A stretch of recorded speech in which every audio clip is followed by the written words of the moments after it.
Good morning friends. आज मैं आप लोग को होम से रिलेटेड जितने भी क्वेश्चन वर्ड हैं उसके बारे में बताने जा रहा हूं।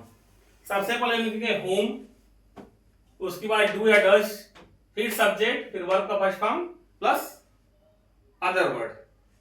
जैसे है तुम किसको या किससे रोज मिलते हो, तो सबसे पहले लिखना है रोज यानी किसके, किसको या किससे की अंग्रेजी लिखेंगे होम।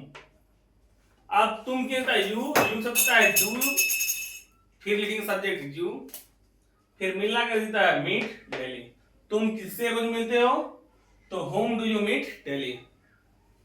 तुम किससे प्यार करती हो, तो होम डू यू लव, यानी सबसे पहले लिखेंगे किससे मतलब होम, तुम क्या होता है यू होता है, यू सब होता है डू, तो होम डू यू, फिर प्यार करना होता है लव। तुम किससे प्यार करती हो, तो होम डू यू लव। तुम किससे नफरत करते हो, तो whom do you hate, तुम किसको चाहते हो। अब जो है होम के स्थान पर एडवांस जो इंग्लिश है वहां पे हम हु का प्रयोग करते हैं, लेकिन उसके साथ हु के साथ सहायक क्रिया लगता है। जैसे दिया गया है तुम किसको चाहते हो, तो whom do you want ये भी बोल सकते हैं, या आप बोलते हैं who do you want, दोनों सही है। तुम किसको पढ़ाते हो, तो whom do you teach, तुम किससे मिलना चाहते हो, तो हम बोलते हैं whom do you want to meet, या हम ऐसे बोलते हैं who do you want to meet। तुम यह पैकेट किसे देना चाहते हो, तो whom do you want to give this pocket। तुम किसे सबसे अधिक प्यार करते हो, तो पहले तुम किसे प्यार करते हो यानी whom do you love, सबसे अधिक द मोस्ट। तुम किसे सबसे अधिक प्यार करते हो, तो whom do you love the most। आप चाहे तो ऐसे पूछते हैं who do you love the most, दोनों सही है। एडवांस जो किताब है essential English, rain and Morton और बहुत सी किताब है वहां पे हु का प्रयोग मिलेगा। जो पुरानी किताब है उसमें आप होम का प्रयोग देखेंगे, और दोनों सही है। न्यूज़पेपर में हु का प्रयोग देखेंगे आप। तुम रोज किसको डांटते हो, whom do you scold daily, whom do you scold daily।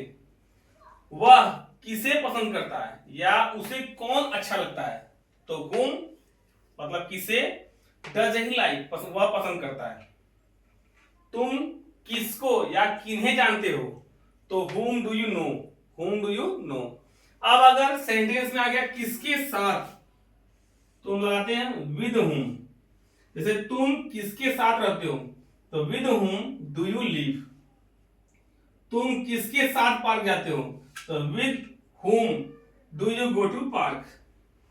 तुम किसके साथ स्कूल जाते हो, तो with whom do you go to school। वह किसके साथ खेलता है, तो with whom does he play, ही के साथ does लगता है, तो with whom does he play, वह किसके साथ खेलता है। अब तुम किसके लिए चाय बनाते हो, तो किसके लिए किया देता है फॉर whom। तुम किसके लिए चाय बनाते हो, तो for whom do you make tea, या for whom do you prepare tea. चाहे आप मेक टी लिखिए चाहे प्रिपेयर टी। जो ग्रामर किताब रहता है उसमें प्रिपेयर टी दिया होगा, और जो एडवांस में बोला जाता है वो हमारा है मेक टी। अब जो नई किताब आ रही है एडवांस किताब आ रहा है उसमें भी मेक टी का प्रयोग किया गया है। आपके पति किसके लिए पैसा कमाते हैं, तब किसके लिए for whom does your husband earn money. अब आपके पति एक ही होंगे तो इसके लिए डज, एक वचन है सिंगुलर के साथ डज लगता है। तो आपके पति किसके लिए पैसा कमाते हैं, तो फॉर whom किसके लिए does your husband earn money. तुम किसके लिए लिखते हो, for whom do you right. तुम किसके लिए बोलते हो, for whom do you speak. तुम किसके लिए काम करते हो, for whom do you work. तुम किसके लिए पढ़ते हो, for whom do you study.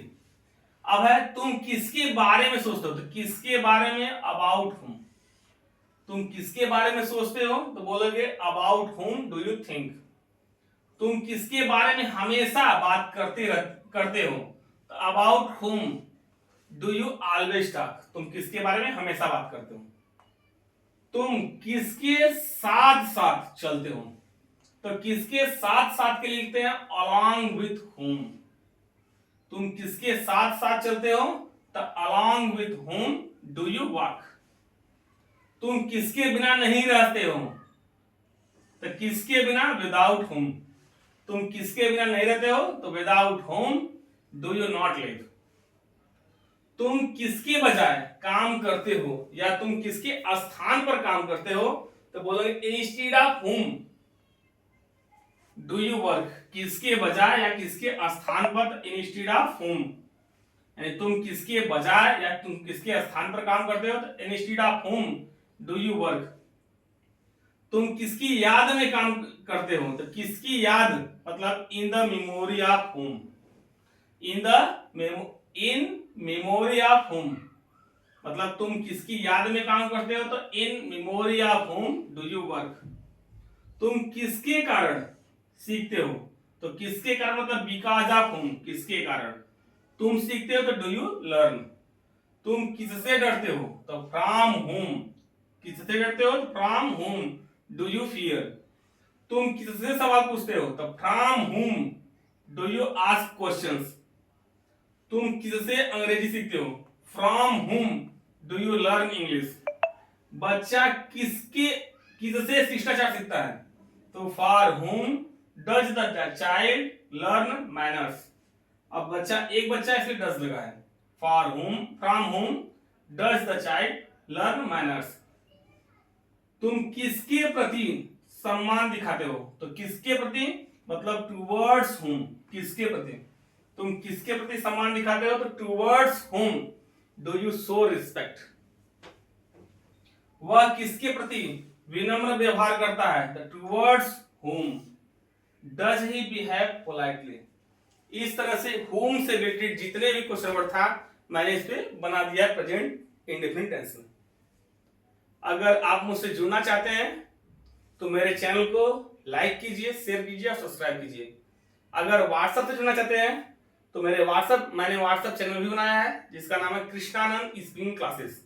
आप उसमें ज्वाइन कर सकते हैं। अगर आप अहरौली, श्रीरामपुर, हरदासपुर, सिलापुर के आसपास है तो आप मेरे स्पीकिंग क्लासेस में भी जुड़ सकते हैं। That's all.